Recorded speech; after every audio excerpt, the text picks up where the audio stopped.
We say that we trust God, but where do we turn when we're desperate for relief? When we're desperate to escape, where do we turn? We say we believe in God, but do we actually expect God to move on our behalf? Do we believe that He still heals? Do we believe that He still provides? Do we believe that God still intervenes? Can He still do miracles? And while Asa ran to physicians, we often run everywhere else. Think about how we take our marriages to strangers because they have credentials on the wall before we ever take our marriages to God in prayer. Think about how we trust systems and government with our children before we trust God with our children. Think about, this one's going to be legit, watch. Think about how many times we've gambled our finances on chances, on lotteries, on markets, and quick fixes before we ever trust God with our money. I trust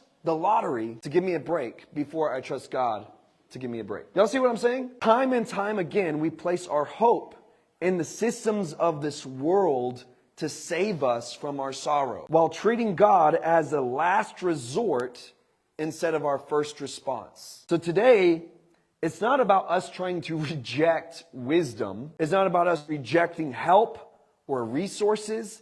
It's about us resetting our hearts, about deciding again that God is not the backup plan, that He is the foundation, that He is the first place we run to, not the final option once we try everything else and it fails. If we truly want to put God first, it begins in our hearts. It begins with trust, and it shows itself in where we turn when life presses in on us. Today, let's choose to reset our hearts, and let's choose to believe again that God is able to do miracles. And let's decide intentionally that He will be first in our lives. With that being said, as we close today, I want us to bring back to the simplest and most honest question that this message is asking us. Either you're